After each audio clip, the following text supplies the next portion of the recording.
اللہ تعالیٰ نے ہر ایک انسان کی زندگی کا ایک وقت لکھا ہوا ہے، مقرر کیا ہوا ہے، اس سے آگے پیچھے نہیں ہو سکتا.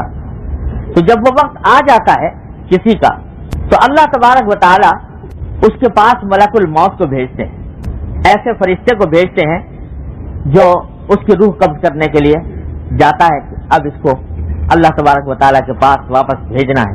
تو جب وہ ملک الموت آتا ہے اس کی روح قبض کرنے کے لیے، تو آپ جانتے ہیں کہ ہر انسان کے ساتھ اللہ تبارک و تعالیٰ نے 2 فرشتے مقرر فرمائے ہیں اس کے اعمال لکھنے کے لیے. ایک فرشتہ ہے جو اس کے نیک اعمال لکھتا ہے اور ایک فرشتہ ہے جو اس کے برے اعمال لکھتا ہے، جس کو قرآن کریم میں کرامن کاتبین سے تعبیر کیا گیا ہے. اور روایات سے معلوم ہوتا ہے کہ ایک اس کے دائیں جانب ہوتا ہے اور ایک اس کے بائیں جانب ہوتا ہے. دائیں جانب والا فرشتہ نیک اعمال لکھتا ہے، بائیں جانب والا فرشتہ اس کے برے اعمال لکھتا ہے. تو یہ فرشتے وہ ہیں کہ جب سے انسان بالغ ہوا اور مکلف ہوا، اس بالغ ہونے کے وقت سے لے کر مرتے دم تک اس کے ساتھ رہتے ہیں. ایک لمحے ایک پل اس سے جدا نہیں ہوتے.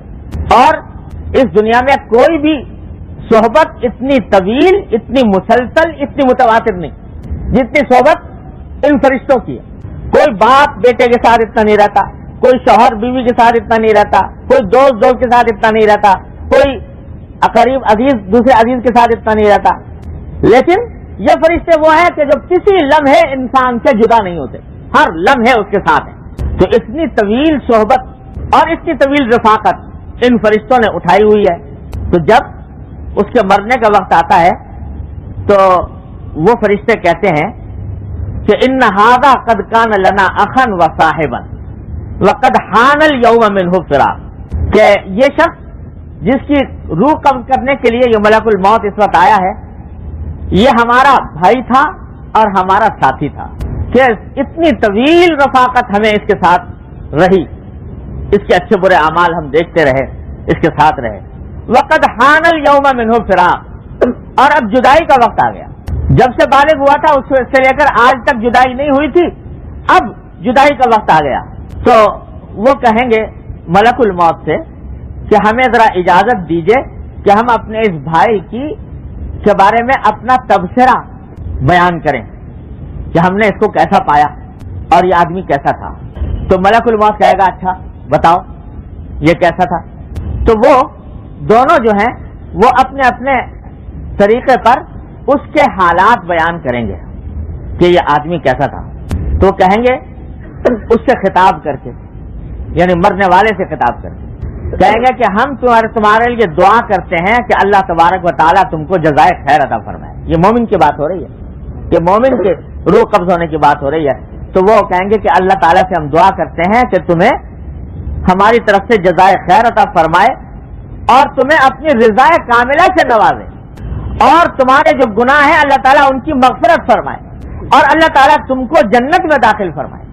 جب یہ بات سنتا ہے ملک الموت ان فرشتوں کی زبانی کہ انہوں نے اس کے اوپر یہ تبصرہ کیا، یہ دعا دی اور یہ تعریف کی، تو ملک الموت کہتا ہے کہ اخرج ایھا الروح الطیب الی خیر یوم مر علیک، کہ اے پاکیزہ روح تم اپنے بدن سے آج نکل آؤ، ایک ایسے دن کی طرف تمہیں لے جانا ہے کہ تمہاری ساری زندگی میں سب سے بہترین دن آج کا ہوگا.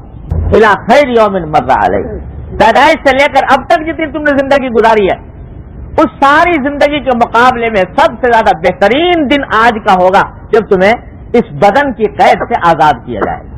فنعم ما قدمت لنفسک، تو جو کچھ تم نے اپنی زندگی میں اپنے لیے آگے توشہ بھیجا ہے آخرت کا، وہ بڑا اچھا تحفہ ہے، بڑا اچھا توشہ ہے. اخرج الی الروح والریحان، آؤ نکلو اللہ تبارک و تعالیٰ کی رحمتوں کی طرف اور جنت کی خوشبوؤں کی طرف تمہیں لے کر جاتا ہوں. وجنات النعیم، اور نعمتوں والی جنتوں کی طرف تمہیں لے کر جاتا ہوں. ورب علیک غیر غضبان، اور ایسے پروردگار کی طرف تمہیں لے کر جا رہا ہوں جو تم سے ناراض نہیں، تمہارے اوپر اس کا غضب نہیں، تمہارے سے وہ ناراض نہیں. یہ ہوتا ہے مومن کے روح کے قبض ہونے کا منظر جو نبی کریم صلی اللہ علیہ وسلم نے ان الفاظ میں کھینچا کہ اس شان کے ساتھ مومن کی روح اس کے جسد سے نکالی جاتی ہے، قبض کی جاتی ہے۔ جب اس خیر مقدم کے عالم میں مومن کی روح قبض کی جاتی ہے تو اس کے بعد کے حالات اس کے مطابق ہوتے ہیں۔ اس کے برخلاف فرمایا کہ اگر کوئی کافر بندہ ہے الیاذ باللہ العلی العظیم، جب اس کے دنیا کے دن ختم ہونے کو آتے ہیں، مرنے کا وقت قریب آتا ہے، اللہ تعالیٰ اس کے پاس ملک الموت کو بھیجتے ہیں، تو اس کے جو اعمال لکھنے والے ہیں فرشتے، وہ بھی یہی کہتے ہیں کہ یہ ہمارا ساتھی تھا اور اب اس سے جدائی کا وقت قریب آ رہا ہے، تو ہمیں ذرا موقع دو کہ ہم اس کے بارے میں اپنا تبصرہ پیش کریں۔ ملک الموت کہتا ہے کہ ٹھیک ہے، اپنا تبصرہ کرو۔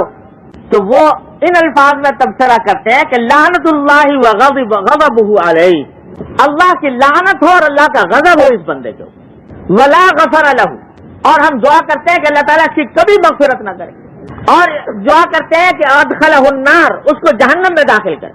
کیوں؟ اس لیے کہ فبئس الصاحب، یہ ہمارا ساتھی تو تھا لیکن بدترین ساتھی تھا۔ ما کان اشد مؤونتہ، اس کی ذمہ داری ہمارے لیے کتنی گراں تھی، کتنی تکلیف دہ تھی۔ اس کے اعمال، اس کے افکار، اس کے عقائد، اس کے خیالات، اس کی خواہشات سب ایسی تھیں کہ ان کو دیکھ دیکھ کر ہمیں تکلیف ہوتی تھی اور ان کو دیکھ دیکھ کر ہمارا دل کوڑتا تھا۔ تو جب یہ تبصرہ ملک الموت سنتا ہے تو کہتا ہے کہ اخرج ایھا الروح الخبیث، اے خبیث گندی روح، تو اب جسم سے نکل آ، الی شر یوم مر علیک، تجھے اب ایک ایسے دن میں کی طرف جانا ہے کہ پیدائش سے لے کر اب تک کوئی دن اتنا برا نہیں گزرا تھا جتنا کہ آج تیرے لیے تو برا دن گزرنے والا ہے۔ فبئس ما قدمت لنفسک، جو توشہ تو نے اپنے لیے آگے بھیجا ہے وہ بدترین توشہ ہے۔